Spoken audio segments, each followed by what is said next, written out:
was standing in the middle of the cafeteria when I heard shots coming out of a hallway, and a kid ran out with a gun. We heard the teachers running down the halls, "Code red, code red." Friends of James Newman describe him as a nice guy. They never expected him to be behind Pine Middle School's shooting. I didn't see it coming at all.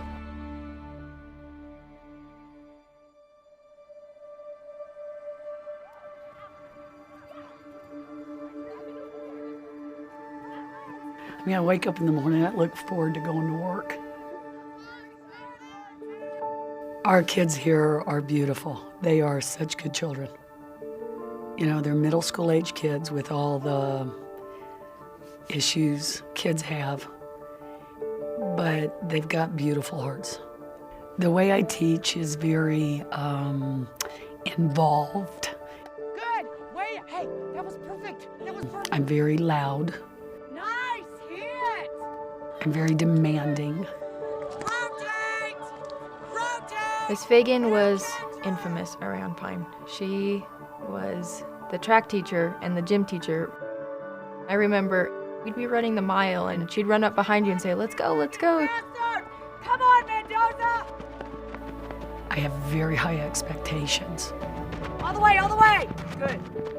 The kids and their improvement, their finding out about their own self-worth. That for me is why I teach.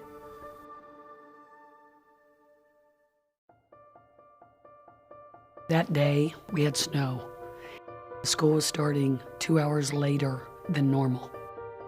So kids are kind of filtering in because parents are trying to get their kids to school, but drive safely, so they're late. My mom drove me and the neighbor kid, Stevie, to school every day. And we're walking through the cafeteria and picking up our pace, and the head principal is out there clapping our hands. "Let's go to class, you guys are late." I'm in the gym, and it's my free period, my prep. I'm setting up volleyball nets. I heard a sound that sounded like books dropping. It didn't sound right, so I ran through the gym into the cafeteria. Stevie and I ducked behind a pillar, and I could hear him kind of huffing and panting and saying, "Gun, gun, gun, gun, gun." When I got there, there were 3 students between the young man and myself, and I saw he had a gun. The kids are running. Everybody's kind of going for safety. It was extremely hard to make sense of anything that was going on. I saw him shoot one at the ground. One young man got a through-and-through injury in the arm. One girl got a ricochet.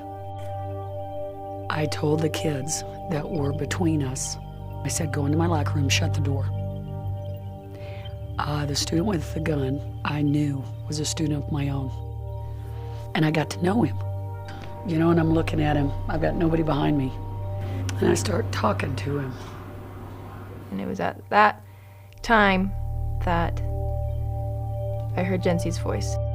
And I will always remember that, and I will always remember hearing her voice and thinking, yes, if anybody is here, it's Jencie. It's somebody that is going to save me. You know, I could tell he was upset looking at his face. He looked a little lost. You know, he still had the gun in his hand. I'm telling him to put down the gun. You have to. One of my biggest fears was a student was going to come through those front doors and that he was going to turn and point a gun at a kid. Did I think about him pointing a gun at me? Truth, no. I worried about the kids.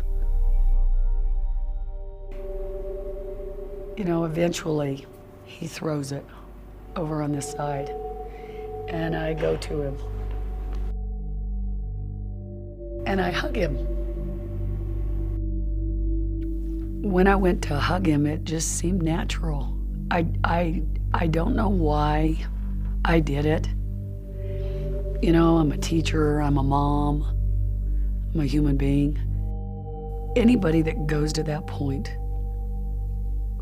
what they must be feeling must be horrific. I mean, she wasn't threatening him. She was showing him love. She was showing him affection. And for a student to be that violent to other students and Jencie still show them love, and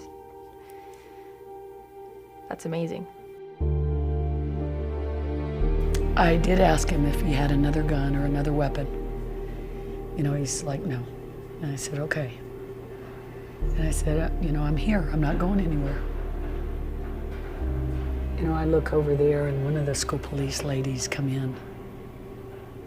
And she's got, I don't know guns, but she's got something really big with a really long clip.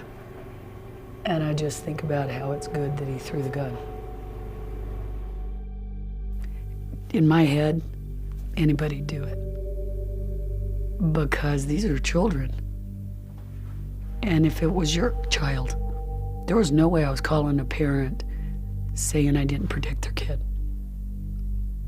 She's tough, but she has that essence of mother hen, and her wings are big enough to spread over this entire school. And the courage that it took for her to step out of those gym doors and literally have someone lay down a weapon for her just by her words, she's truly amazing.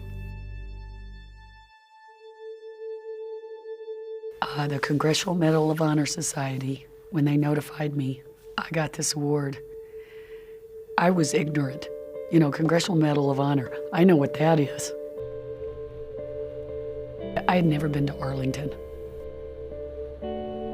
When I arrived, you know, everybody knew who I was, you know, and I felt like a deer in headlights.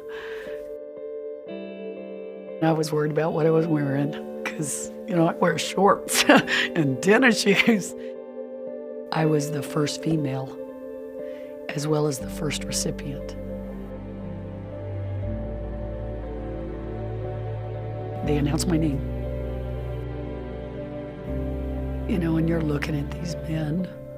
These are people that did phenomenal things in the military. Colin Powell is putting the medal over me, and he put his arm on my back, I think just to kind of steady me. It was something I never thought I'd experience in my life. And it's okay if I never experience it again. I'm good there. But it was truly an honor to be appreciated by them.